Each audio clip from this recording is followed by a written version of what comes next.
for providing this meal. So welcome leaders of Calhoun County. If you're from a county other than Calhoun, hold your hand up. Hold it high. That's good. That's great. So this is welcome to this event, and if you can hear, we're going to try to keep it quiet. This is a big room and it echoes. Can you hear me? Yeah. Perfect. If it gets bad, we've got 2 sound guys here trying to help us out. So, welcome to the event where energy is as electric as the quickly approaching election in just about 70 days. And the energy in this room is not manufactured, it's real, isn't it? Yeah. So this is our chance to recharge, connect, and to practice our persuasive skills over a pina colada or two. How many of you had one of Casey's pina coladas? Let's give her a hand. So we're here basically to rally, to relax, and to simply enjoy some well-deserved fun. And this is the place that you'll go away inspired, we hope, and energized. My name is Sheila Gilbert, and I've been involved in politics for over 50 years. My dad did it to me. Any of you others in here have a dad that influenced you? See that look? Oh, look. What does that tell these fathers out there? That we watched in front of an old black and white Hoffman television, the Democratic conventions. We didn't miss them. I was intensely interested. My dad was kind of like Tim Walz, an old country cotton farmer, just a good old gentleman. He would be very proud to be here today. His name was Joe DeGan, and I'm so proud as Sheila DeGan Gilbert to stand here. I feel like he's watching me. He trained me. So on behalf of the Calhoun County Democrats, on this wonderful occasion where hope, H-O-P-E in great big letters, hope is a comeback. We want all of you to join us if you're in the Calhoun County area and you haven't found a home for your political place. We've got a headquarters right up the street on Noble Street. Join us. Every third Thursday we meet. We have a potluck. We talk about good things. Join us. We do some postcard working up there too. We don't just stay right here in Calhoun County. We're well aware that John Tester in Montana, a senator, is involved in a heavily competitive race, John Tanner in Montana. He's one of those key senators, and you know, if we don't keep the Senate and the House, the Democrats, we don't have much of a chance of getting laws passed. We write postcards to Arizona for Mark Kelly and for Ruben Gallego. They're in tough races. We send postcards to Sherrod, Ohio, supporting Sherrod Brown. Do you remember when Schwazi up in New York recently, do you remember when George Santos stepped aside when they had a special election? Well, a guy named Schwazi ran in that special election, and lo and behold, he won big time. When he was making his acceptance speech that night, he thanked all of these people, and then he said, and thank you to all the postcard writers. Now, we know good and well that when we do postcards and send them to these other states, it might not make a difference, but then again, it just might. So we have somebody among us that has written, Joanne Griffey, how many postcards have you written? Joanne, how many postcards have you written? 600? 600. She's written those. Let's give her a hand. And here's Jack Plum. Jack was in here a while ago. Jack also right there he is. Jack writes postcards galore. Let's thank Jack too. So in the words of Michelle Obama, she said, do something, do something, do something. So we're trying to do what we can. And so we'll recognize some people right up front. Do we have a very young girl that was coming today, a very young 11-year-old granddaughter? She didn't show up. We were going to give a prize for the youngest. Yes, come here, bud, come here.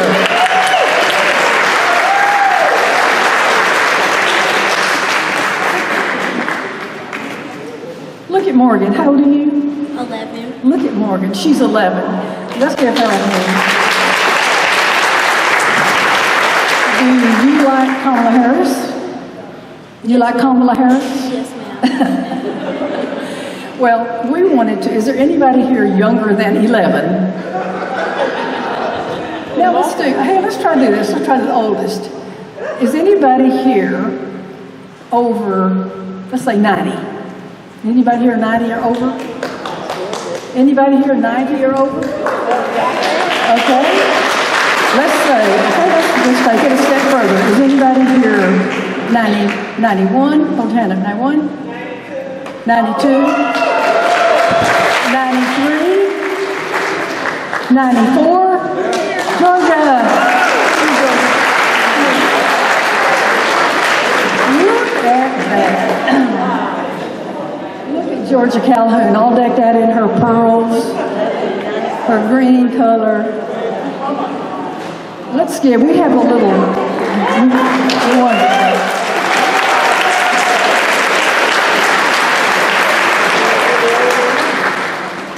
we have a little prize for our winning young lady, and it says Chucks and Pearls. And we have a wonderful pair of pink and green earrings for Georgia.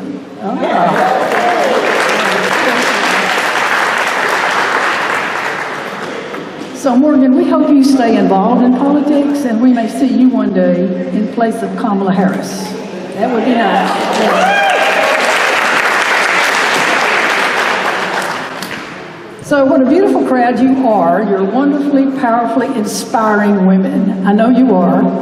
You would not have noticed this event, and you wouldn't have been excited. You wouldn't have been here if you weren't powerful and you have a following of your own. That's wonderful. And you probably won't say, oh, not I. Let me tell you, as I say, sometimes you're the only Bible somebody reads. Right now, you are the only political person that somebody's going to be reading. So I'm glad you're here and you're that testimony. So let's be honest. If the world ran on women's efficiency, we would have world peace, we would have clean kitchens, and we would have no missing socks. But today, it's about having fun, making connections, celebrating the nomination of Kamala Harris, and showing everybody how we women manage to lead. We do it with style, we do it with grace, and we do it with a little bit of sass. So today, Beverly Williams, where's Beverly? Where's Beverly? Beverly. Stand up, Beverly. Let's give her a hand. Beverly, I call Beverly, she's up at the headquarters. I call Beverly, she's the director of everything, with an emphasis on communications and that wonderful newsletter. Where's Carsey? Where's Carsey? Carsey, where are you? Carsey's right up there. She's talking. She's the director of everything, and she's an emphasis on operations and making sure. Look at that place setting that you have. Carsey organized that. So to our greeters, our registration desk workers, our decorators, all of you, thank you for doing that, and thank you for coming here. You had the message to bring some gently used tennis shoes. For those of you that did that, we have Sylvia Cashew. Sylvia, where are you? Sylvia, where? Oh, right there in front of me, sorry. Sylvia she volunteers with something in Anniston called Interfaith Ministries. And she tells us that one of the things that they need the most is tennis shoes. So for those of you that brought gently used tennis shoes, they'll go straight to the Interfaith Ministries. Okay. So as Michelle Obama so eloquently said Wednesday, there's something magical in the air. Don't you agree? I don't know how you can define it, but all these many years that I've had my hands in political work, I've never, ever experienced anything like it is now, and it is truly magical. So a couple of weeks ago, I had this call from somebody named Suzanne Batchelor, and she said, Sheila, I think we need to do an event, and I think we need to call it Chucks and Pearls. I thought, well, I had to go Google Chucks. I didn't know if we were going to do chucks or not. So anyway, I said, yeah, let me talk to the group. Oh yeah, it was a good idea, and we did it. And so that was a good thing for Suzanne. We did it. So where are you, Suzanne? Stand up.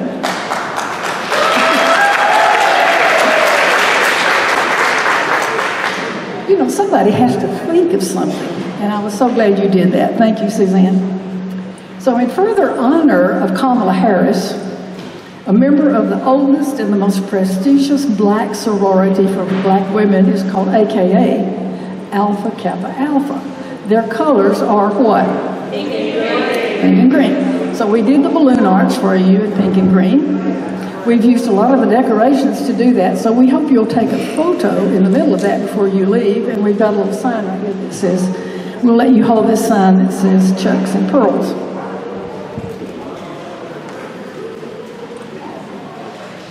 Let's talk Chucks for just a minute. We mentioned that somebody might want to decorate their Chucks. Hold up your hand if you came with decorated Chucks. Okay, come up here. Come up here. We're going to look at them. Line up. Let's let you line up right here. How many do we have? How many of you want to be in the contest? Oh, come on. You decorated your Chucks. Mine are Chucks. Okay, we're going to give you a number. Come on up here. Okay, here.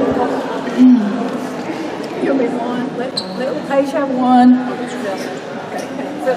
Okay, you can have two. You can have three. You be four. You be five, Becky. You be six. Linda, you be seven. Now here's what we're going to do. We're going to let these ladies just circulate. Y'all just kind of go around this way. And I want all of you just to look and see. They'll have their number like this. And so all of you just sort of say, well, I kind of like five. I kind of like four. Then they're going to come back up here and they're going to turn around like this. And they're going to hold their number up. And we're going to hold our hands up. And that's where we'll let Beverly and Carsey come up here and count. We'll see who wins this wonderful door prize. Okay, so y'all take off. Go all around. All of y'all get your thinking going. Look at your shoes. Look at the shoes. Look at the pearls.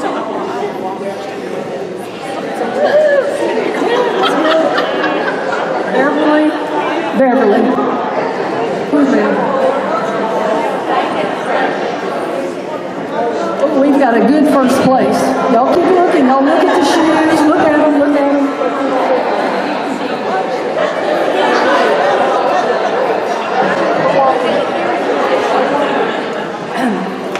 Okay, can y'all? Okay. Look at the shoes. Look at their nose.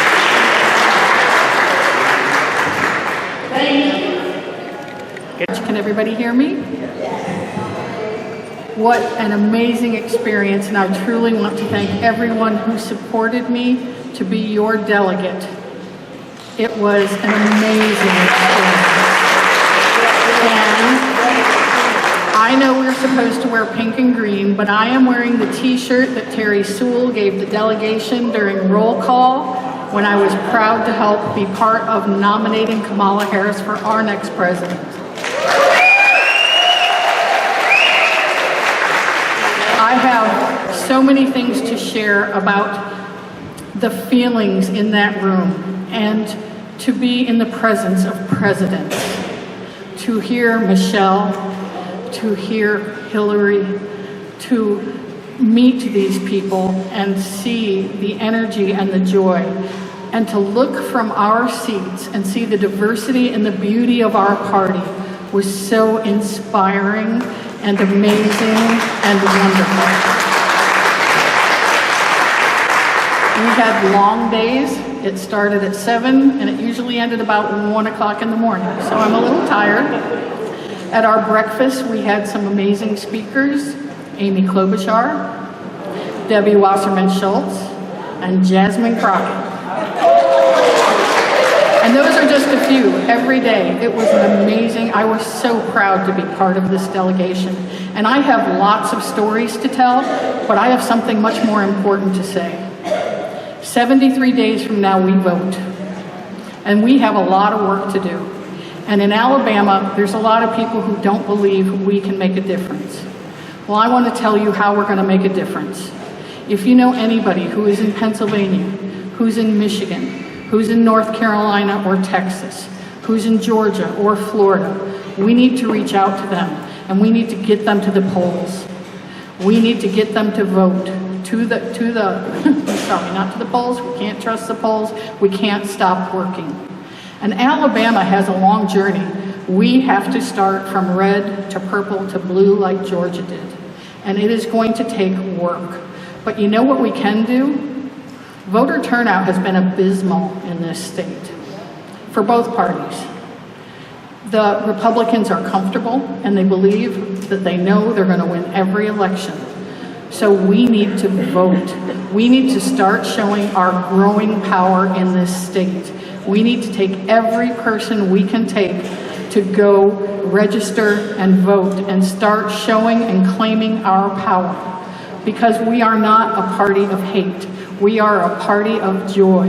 And if you could have felt the joy that I felt in the convention center, you would be as tired as I am and so ready to work, because I am so ready to work. So please, please do your part, because you don't want to be there on November 6th saying, I wish I had done more. We're going to be celebrating that I worked hard for 73 days and I made a difference. And like Tim Wall said, we can sleep when we're dead. So if you want to hear more about the fun parts and the people we met and that start, please come to our women's luncheon next month. Next month, we have wonderful speakers coming. Marilyn Lands, who I hung out with a lot, is going to be coming and speaking to us. And we'll talk about all the parties and the food and the speakers and the joy. But right now, I'm challenging each one of you. Make a difference, work with us, work together. We need to vote, we need to show our power, we need to help Alabama move forward, and I believe in my heart that we can do that. So thank you for supporting me, thank you for supporting the Democrats, and let's do this together.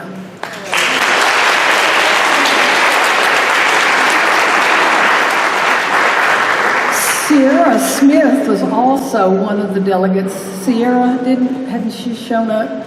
Not, she thought she had a 1045 that she had to go to.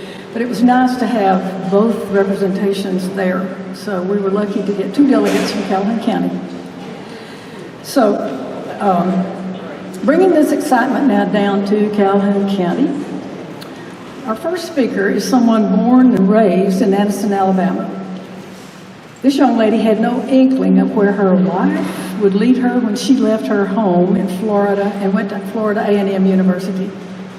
In the process of transforming from the girl to the woman, she found herself even more keenly aware of the injustices and inequality and became an active participant in the civil rights movement. Her involvement in demonstrations and protests led to arrests and the terror of interrogations, but her liberated mind wasn't to be silenced. And after graduation, Trudy began to teach in the South. Following many changes and locations in her life always led her to advocate for the poor and the underprivileged. As a civil rights advocate, teacher, counselor, international and national traveler, Trudy Munford has squeezed 2 or 3 lifetimes into one, and she's only just begun. First saw Trudy when we had an event up at the headquarters for John Lewis. And Trudy stepped up to the mic and just gave a speech like we've heard no other. We're going to share that kind of speech today. So Trudy Munford, could I ask you to come and bring a message? And let's give a warm welcome to Trudy Munford.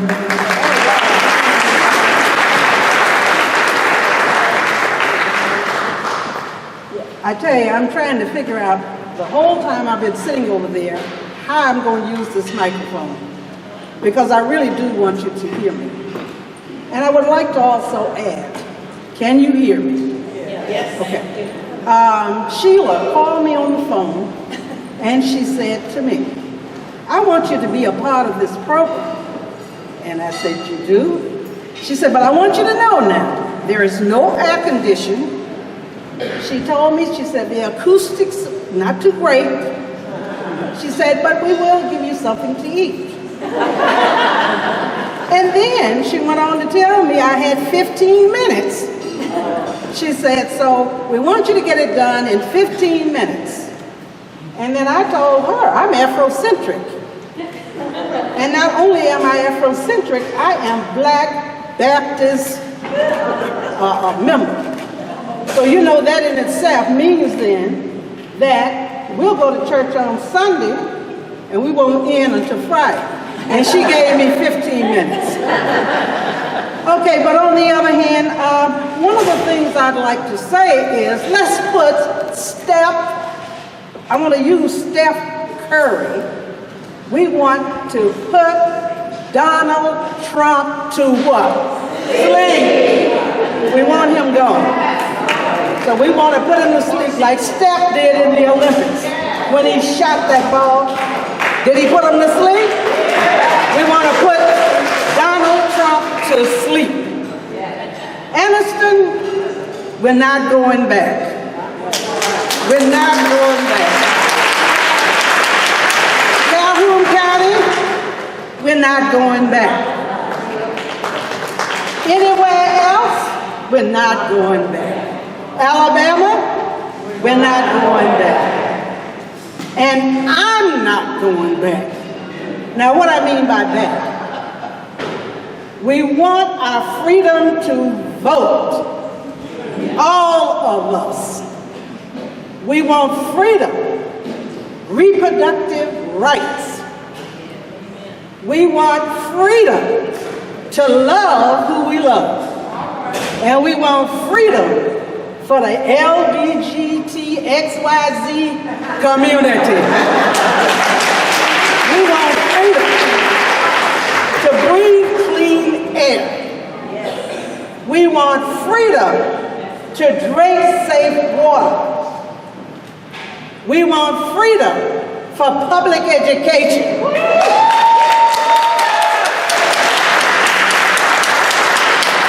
And we want to read any book that's on the market. So we don't want to ban books. We want to ban assault weapons. That's what we want to do. Can you imagine our children going to school and not reading Toni Morris? I can't even believe that. One of the best and prolific writers that we've ever had in the world. So we're not going back. I want to also say, and I'm going to keep it short, Michelle Obama, and you heard the young lady that went to the convention who came out, and she gave us a directive, and she said do something. And so we need to do something. One of the things I like what she said, and Sheila too, we can register people to vote. We can go around and talk to our people and say, fellas, explain that you may have it, but let's just go investigate to see if you qualify. That's our responsibility. And so we need to make sure we must, in Alabama, we must grow our votes like Georgia did. We got to grow them. You know, just because it's red today, that doesn't necessarily mean it won't be purple tomorrow. Georgia was red. North Carolina was red. And let me tell you what, Mississippi is red, but Mississippi is going purple. Keep your eye on these things. And we can do the same in Alabama. I have high hopes for the state of Alabama. I mean high hopes. It has everything. This state has everything. It's got the Civil Rights Trail. People are coming from all over the world, right here to Aniston, Alabama, Birmingham, Montgomery. We have something here. Hey, it started here, and guess what? It's going to end here. It's going to be for all of us. And you can see that. You can see it today. So I want to say to you that we can turn this thing around. We can start today, and we can turn it around.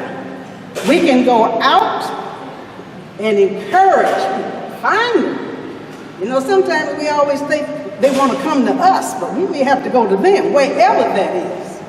But we can do this. And many times, you think when you're in the state of Alabama that you don't have hope. I have hope like you don't believe. Because I have seen changes. When I was a kid, this same crest, I used to come here and shop 30 or 40 years, 50, 60 years ago. And they had a colored and white fountain in this building. And today, we are here together. And what we need to do is to keep this and make it a habit, to love each other, to encourage, especially women, because we are the change makers. You watch it now. If Kamala gets in there, she knows table kitchen issues. She knows how much eggs are in the supermarket. She knows these things. Now, of course, our women have had role models with white males. So they emulate sometimes their leadership by that role model. But women, like I see in here today, we work for issues.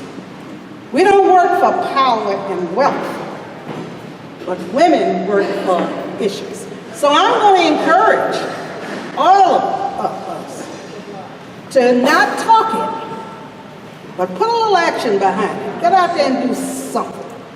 Like Michelle gave the other night, do something. America, you never feel the might of this country until you're out of the country. Or when you go to Washington, D.C. You ever go to Washington and it look like the building's just, I don't know, it's just overpowering or something. But when you're out of the country, that's the same thing. The minute you go out of the country, they'll say, when anything happens, make sure you get to the American Embassy, especially when you're on the continent or in a country in Africa. So whatever happens. So the first thing we would do when we were traveling was to make sure we located where the American Embassy was. Because you could be out, walking around, not like in our country, and all of a sudden, they'll have a curfew. You say, what? Remember, I'm an American. So we don't get curfews in 5 minutes. So they say, make sure you know where the American Embassy is. I want to also say, being in Anniston, this place has taken me all over the world. I have talked about Anniston everywhere I have gone.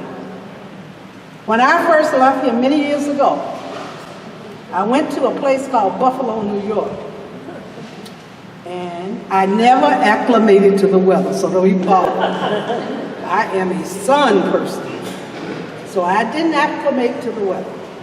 But I took Anniston with me. People would say, well, where are you from? Anniston. Where is that?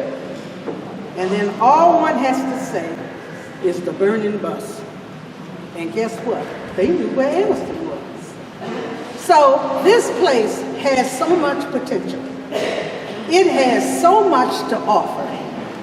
And I think we in this room today, and many others, we're here to make it happen. So I'm going to give you the same directive. Remember, Sheila told me to keep it to 15 minutes. I'm going to give you a directive. Do something. Do something to help us get where we need to be. With a woman, I never in my life would have dreamed. I thought Obama was enough as the president. And I kind of got over that. And you know the backlash that happened after that. But here we come now. I said, oh no, a black, an Indian, where can this happen? Only where? In America. Nobody else. It can't happen any other place. So here we are again. Here we are ready for another charge. And I see all of you. Get out there and let's do something. Thank you. This has been a pleasure.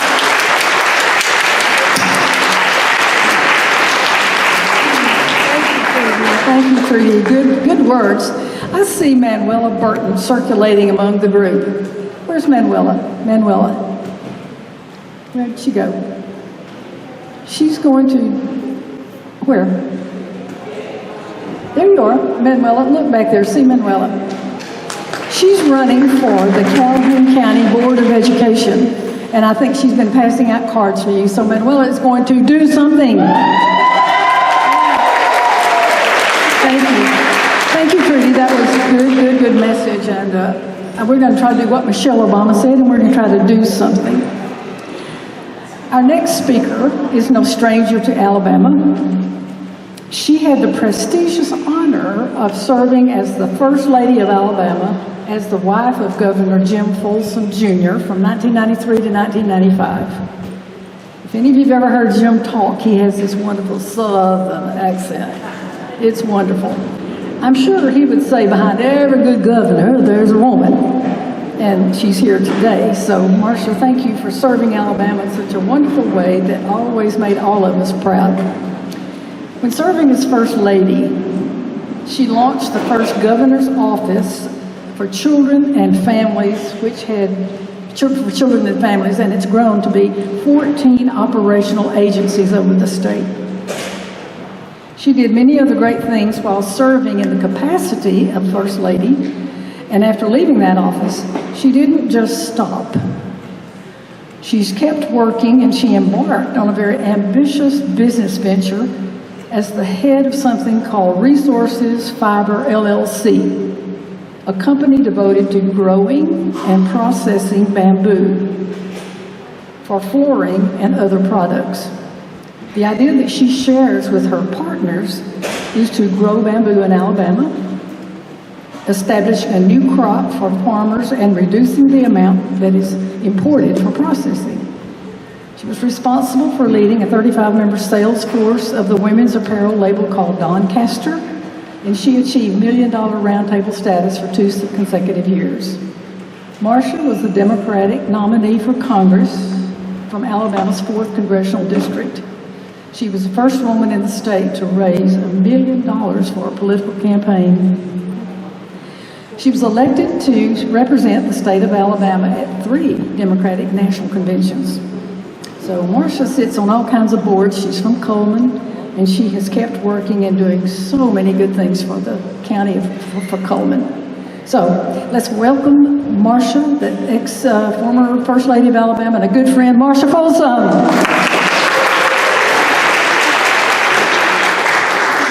Thank you.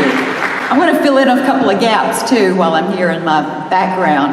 I also was the executive director of the Alabama Democratic Party and for 2 years. And the reason that I wanted to do that, and I was asked to do that, is because of my experience in running for Congress. Because I understood and I learned quite quickly the value of grassroots organizing. And that's what we've got to do in Alabama. We've got to turn that page, because when I grew up, and my father had me on the campaign trail when I was 5 years old. He ran for the state legislature, and I would go with him to the rallies and to the suppers, and one thing that he taught me, and I guess that's why I kind of turned towards business in my later years, is that when we would go and we would hand out cards at these rallies, he would have me to go after the event was over and pick them up, because if people put them on the floor or they dropped them, he said, Marcia, that's money. That's money coming out of my pocket. So we got to keep that going. But I learned so much at his knee, because when he served in the legislature, they didn't have offices.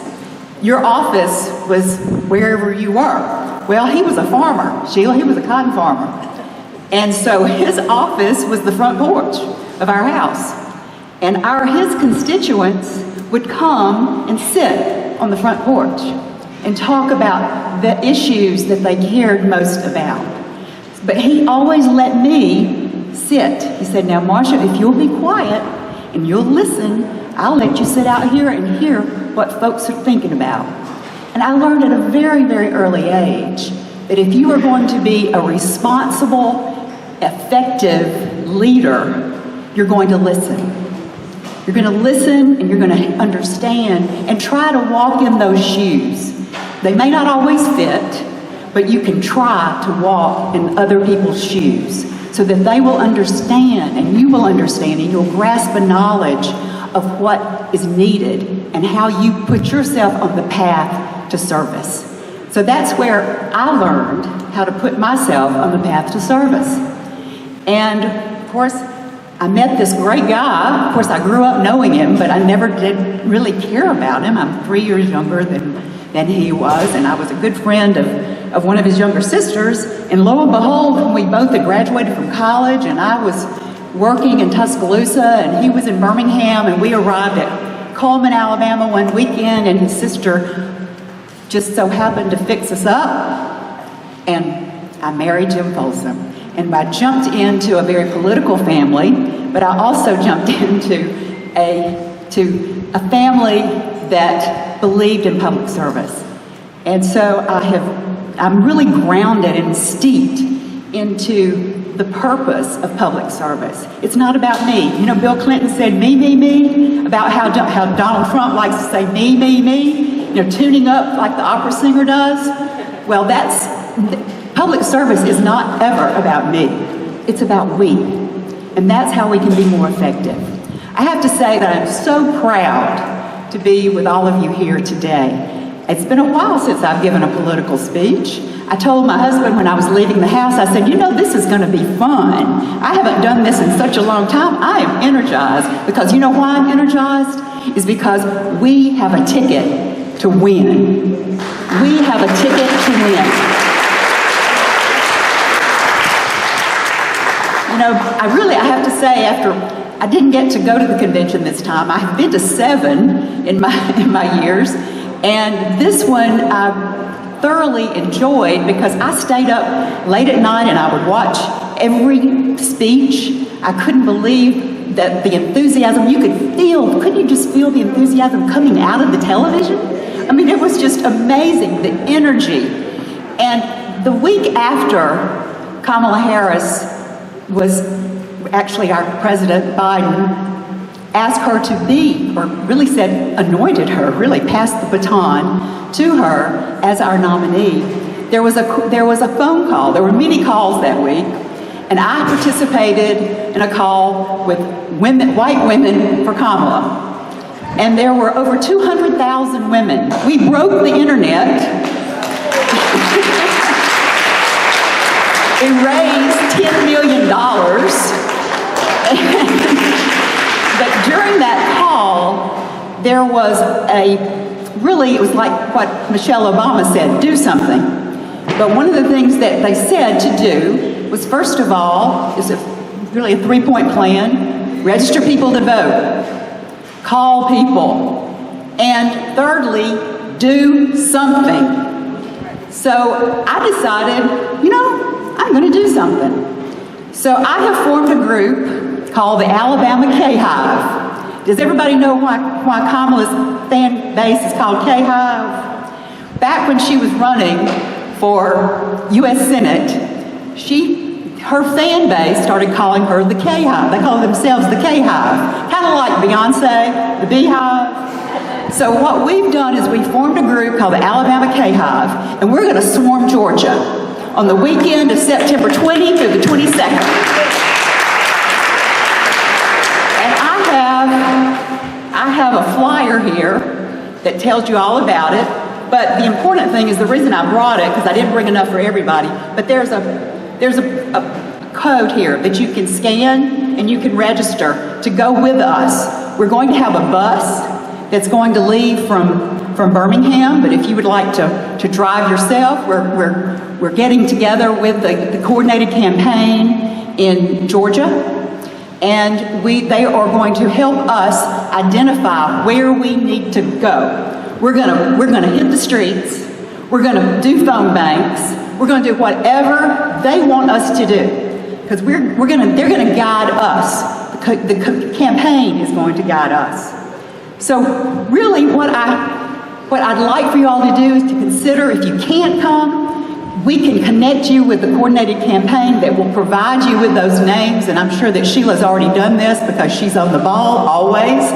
But the campaign will be happy to provide with any type of phone banking information you need, because you can do phone banking from anywhere. Nowadays, you've got a cell phone, you can do a phone bank right there.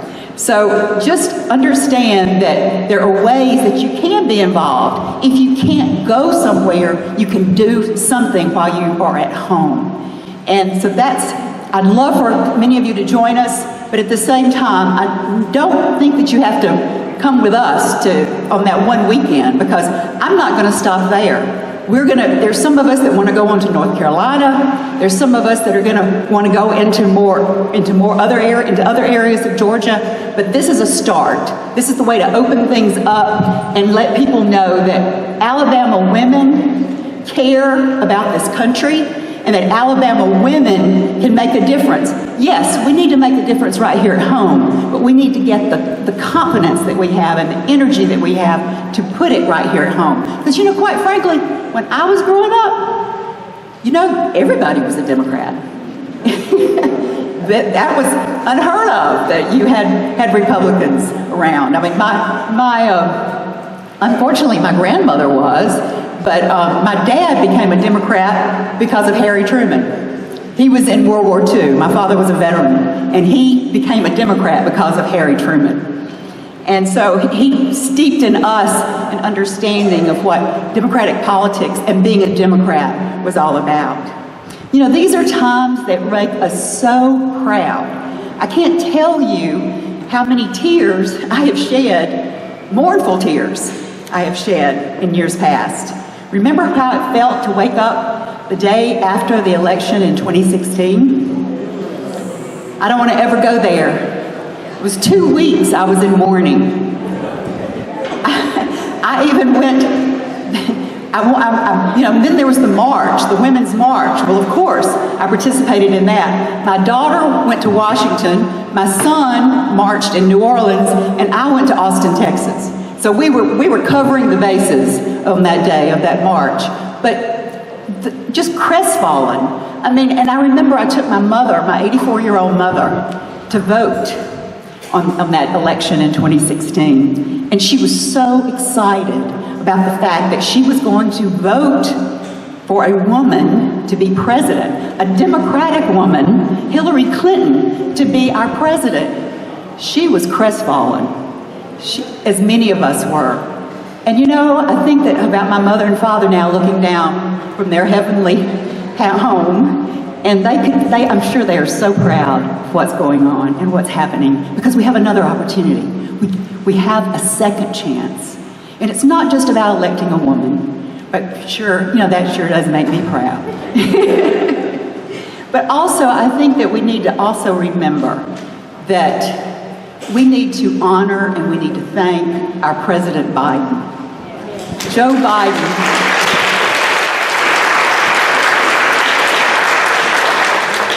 Joe Biden is an honorable man.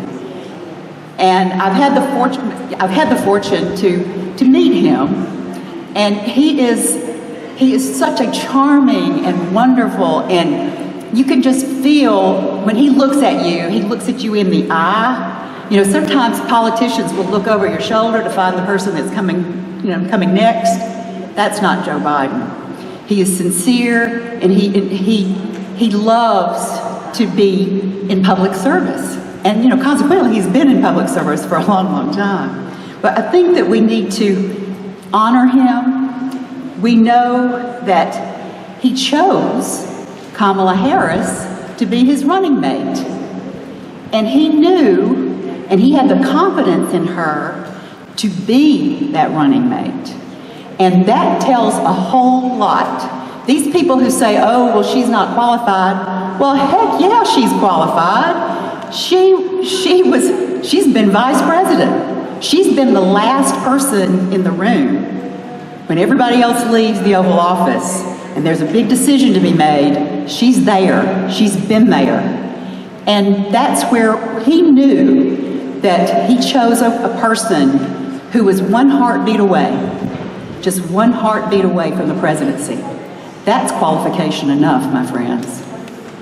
Now, not to pat myself on the back, but I must say when I first met Senator Kamala Harris in 2019, I immediately signed on to her emerging campaign. I saw in her the grit, the determination, the smarts, and I wanted to be a part of all that. Well, at that time, it was not meant to be.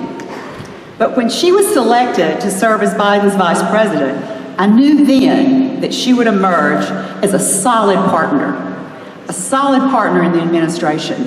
And I knew that she would serve all the people.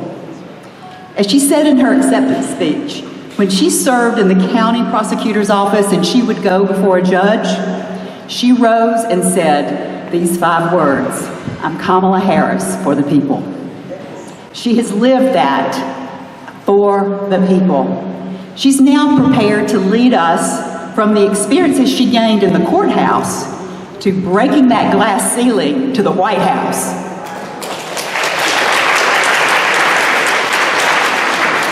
She has a mission of bringing all Americans together and securing the freedoms that we all hold dear. She is the only candidate that truly represents democracy, freedom, and defending the rights of all Americans and our allies around the world. She is a force. Kamala Harris and Tim Walz are providing a new way forward, not only for our generation and all the people who are in this room, but think about what our children and our grandchildren and our great-grandchildren can look at her as being a model for what public servanthood is all about. I remember in 2016 also that we all went into that election thinking that we were going to win. And we cannot be complacent. You know, one of the things I was listening to on my drive over, and someone was saying in a very critical kind of way, well, you know, that convention, everybody acted like they had already won, as opposed to being energized to go back home and do something. Well, I didn't take that way at all, did you? Those of you who were at the convention, you didn't feel that way. You felt like that you got to get home and do something, because we can't rest, we can't rest, we can't rest, we can't rest. You know, the thing that I struggle with even saying his name. I usually refer to him as the convicted felon, but I remember my mother said that he was the worst president in history, and I took that seriously from her because she couldn't stand Richard Nixon. She's correct. She was correct on a lot of stuff. But you know, I have to say, it was before the term feminist came around, but you know, my parents were feminists. I was the oldest child of 3. I have 2 younger brothers, and I was always told I could do anything. It didn't matter what, and if I decided to do it, and of course my mother always said if you told me no, that was like waving a red flag in front of a bull. I was going to try to find a way to go through it. But that's part of that grit and that determination that we want to see in our children. And when I grew up in rural Coleman County, I was taught that I was to respect all people, whatever their background or whatever their station in life. And you know, in that rural Coleman County area, that was not the norm. Somehow that song we learned in Sunday school, Jesus loves the little children, all the children of the world, red and yellow, black and white, they are precious in his sight. It wasn't exhibited by many of those in my community. I never understood that. It seemed kind of funny that you would go to church and you'd sing that song, but you didn't live it once you got out of the church house. And you know, particularly when someone in our community chose to burn a cross in our yard. I was a very young child. It marked me, but it didn't scare me. My father made fun of him. He thought it was funny. He said, look at them. He said, they're afraid. Those are little people. And we're not going to be afraid. We're going to go forward. We're going to stand for what's right and what's right for everybody. So that's really how I was taught. And in 1993, when my husband, as governor, took down the Confederate battle flag off the top of the state capitol,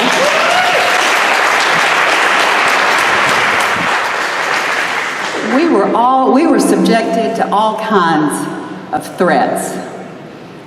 People who harbor hate and fear will do most anything. But you know, it didn't stop us. The flag didn't go back up.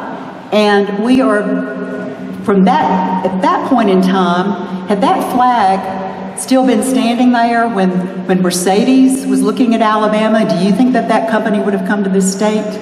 Absolutely not.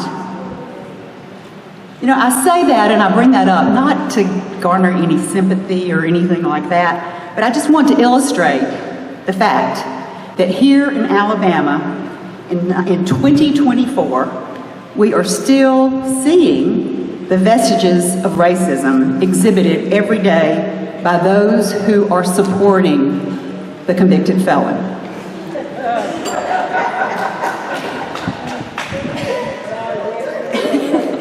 And I don't even want to get started with RFK Jr. Oh my gosh. Can you believe that? You know, I thought this morning, it's funny, is one of the conventions that I attended, he actually came to the Alabama breakfast and spoke in support of Barack Obama. Now, you know, that brain worm really did a number on him. I have to feel sorry for him. I really do. But think about it, seriously, think about what that stain is to the legacy of the Kennedy legacy. Just think about that. I honestly do feel sorry for him. And, you know, the statistics are there, my friends. Today, the majority of white women and white men do not support the Democratic Party, both nationally and particularly in the state of Alabama.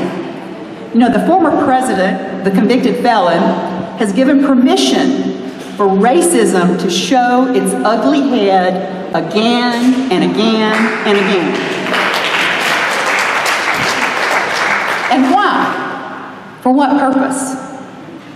Does hate, what does that do? Does hate and mean-spiritedness do anything to uplift the people of this state, the people of our nation? Do the policies of exclusion benefit all Americans? What is there to fear from believing that all people are just looking for their own path forward, and in doing so, creating a life and a purpose for themselves and for their families? In quoting from Kamala's speech on Thursday night, she reminded us that we must live up to the fact that we are a nation of immigrants. Had my grandfather, at the age of 14, not come from Sicily in 1903, I would not be here today. He left his small village, boarded a ship, and sailed to Ellis Island, and then followed his cousins to Birmingham, Alabama, where he worked in the steel mills. And he later opened a small little grocery store there in Birmingham. You know, others who came to our country came here by ship, but not on their own accord. They were shackled, and upon arrival, they were sold in the auction block, a sin of which our nation has never recovered. Now, by electing Kamala Harris and Tim Walz as our president and vice president, we can move forward, learning from our past, but focusing on a new way forward that holds fast to the belief that anything is possible, that we are Americans and we can do anything. We can choose truth, we can choose honor, we can choose joy, and we can choose freedom.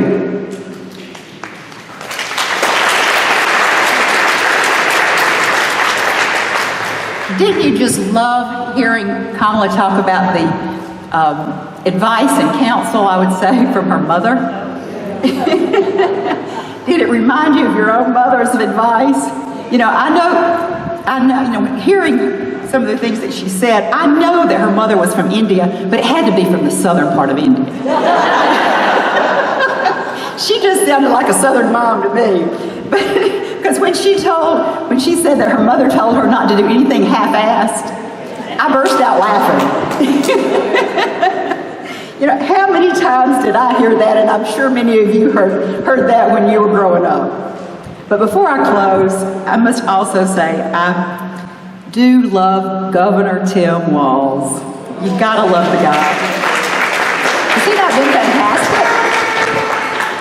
He is an educator in the finest sense of the profession. He understands the importance of paying it forward. And what do I mean about that? Well, I heard him in an interview say that it was better to spend state dollars on school buses and school lunches than have to later spend it on prison buses and meals for those who are incarcerated. And I know you heard in his acceptance speech when he stated, "We made sure that every kid in our state gets breakfast and lunch every day.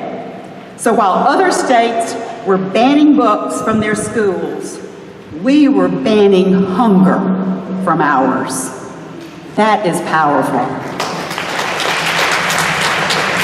He gets it. He knows that for a small investment in children and families at the earliest stages, that there are great dividends in the future success of all people.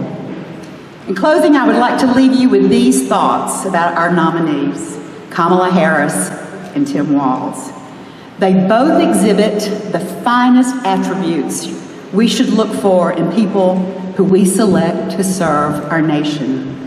They are both strong, they are smart, they are hopeful, they are kind, and they are uniting. They are focused on building a better future for our nation through what I call the 3 F's. Faith, a faith that sustains them, and a faith that through their efforts, we as a people will have a better tomorrow. Fairness, a belief that all of us deserve a chance to rise and have the opportunity to thrive. And finally, freedom, to be safe, to be secure, and to be free to make decisions that will build a stronger tomorrow for ourselves, for our communities, and for our nation. I thank you so much for asking me to be here today. I have enjoyed it so much, and I really pray that God continues to bless you and continues to bless our nation. Thank you.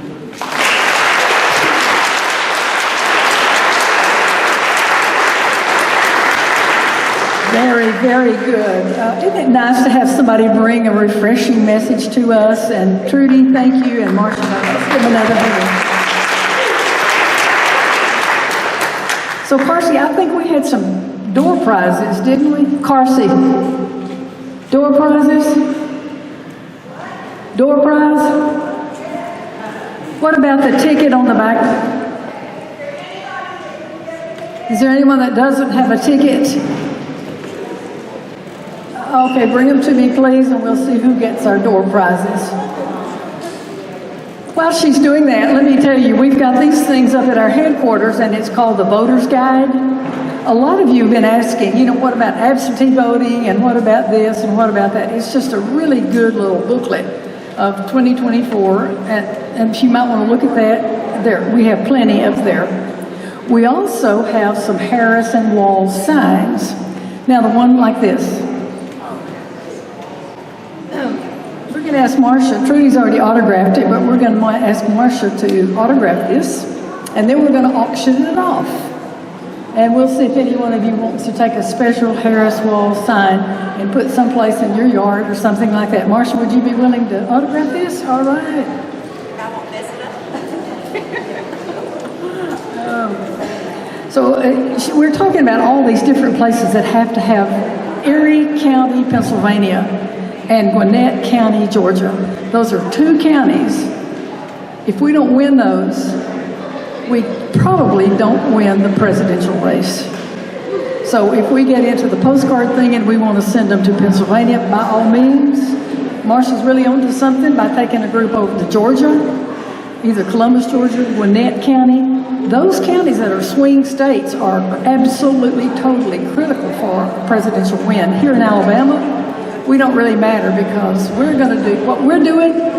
We're going to make the popular vote come up, because you know that other guy, he doesn't like to lose a popular vote, but that's what we're going to do. Okay, thank you all. So here's the first prize we're going to do.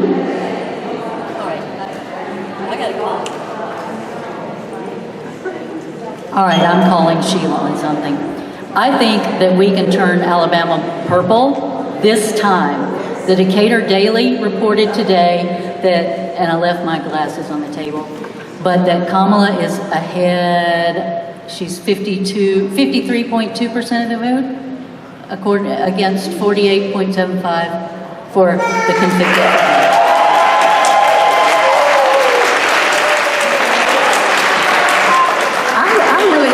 I think we have a really, really, really good chance to win, don't you all? I mean, I really do.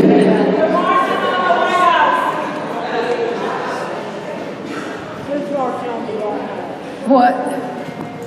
Okay, here's our first door prize. Oh my goodness, it says Harris Walls. Who brought this? Michelle, did you bring this? Who did that? You brought this. Oh, Annie. Wonderful. Thank you, Annie Brunson. It's a good thing. Okay, here's the... Pardon? Look on the inside. Oh. Oh. Bring back the joy. Wow. I think I already know. I'm just going to keep this.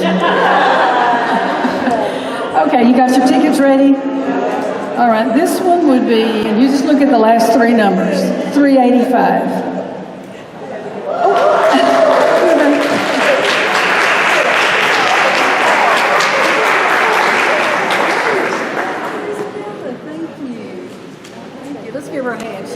Potential voter too. All right. Annie brought another one. So Annie brings good things. Thank you again, Annie. All right, the number on this one, let's do that. Number was close to that one. Here it is. It would be number 341. 341. Come in. Oh, great. Come on. Let's take it to her. Here. Can you take that? Okay.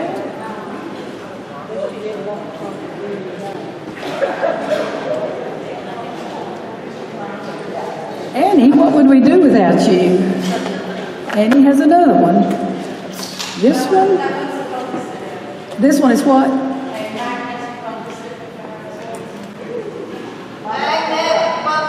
Magnetic bumper sticker. Oh, wow. Wow. I'd like to win that one too. Wait, I don't even have a ticket. Here we go. It would be 371. 371. Good. Oh, good. Come on, Paige.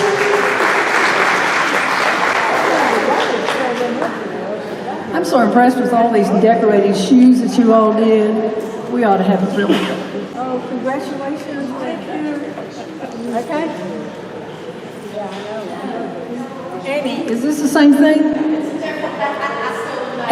Annie, is this a magnetic bumper sticker?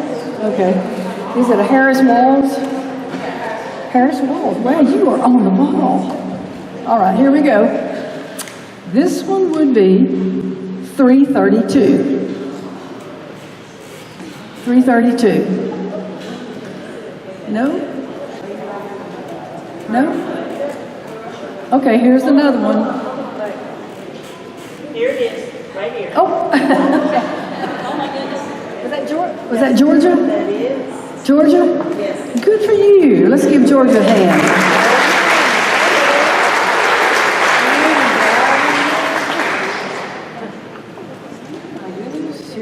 another one. Annie, thank you again. What's in here, Annie? All righty, here it is. It is 339. Great, come on. Yay. I love it when you have dinners and you don't have to go through. Okay. Here's a nice little thing. Cute. This will be next. There we go. All right, get your tickets ready. Here's this one right here. 369. 369. 369. 369. Cleester, is that you? Okay. Cynthia, is that you? Okay.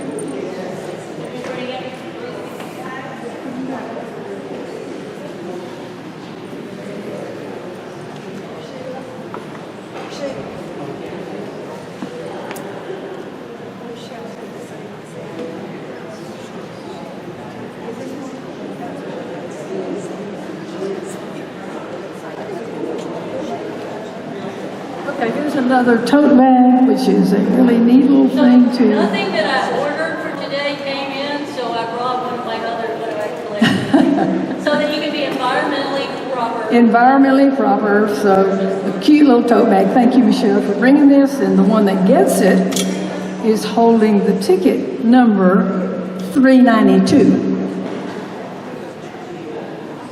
392. There we go.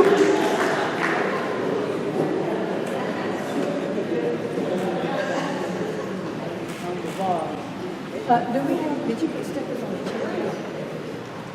What is it? Sticker on the back of the chair. Look on. There's one thing else.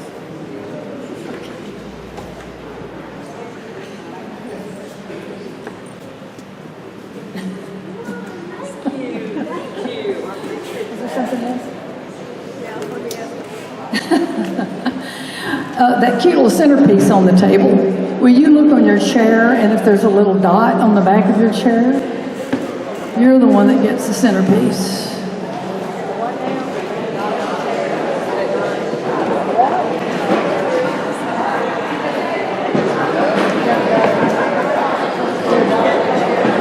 Yeah.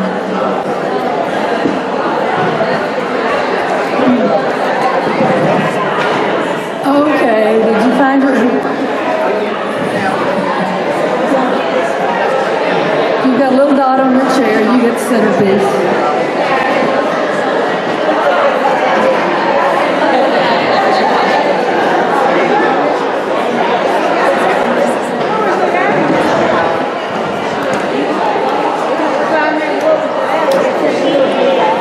Okay, one more thing and then we'll be ready to be dismissed. One more thing. If all of you would like to go, before you leave, that beautiful balloon arch, and we're going to take this that says Women for Kamala. We'll let you hold that with the photograph, and we'll have Gary here holding your camera for you if you want to have a picture made within that arch. Secondly, let's do what Tim Waltz said. Y'all help me with this. I'm going to let you fill in the blank. Okay, this is Tim Waltz. Let me finish with this team, he says. Waltz told the fired up crowd. It is the what quarter? It is the fourth quarter. We're down a field goal, but we're on offense, and we've got the... Do that again. We've got the... Exactly. We're driving down the field. So that's exactly what we're doing too. We hope you have had a wonderful time here. You've learned something. You've made some new friends. So let's, if you have something you want to say, does anybody want to say something before we leave? Thank you. Oh, you're welcome. No, I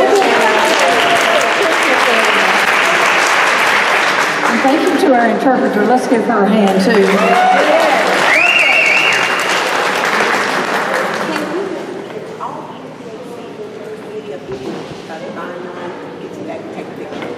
Okay, any of the Divine Nine who are here? Who's here with the Divine Nine sororities? Then you all, I think Carl wants you to go to the back so y'all can get a group picture. Anybody that wants us to help you with photographs back there, we'll do it. All right, well, we are officially adjourned, and thank you for coming and stay in touch with us. And let's give ourselves one more round of applause.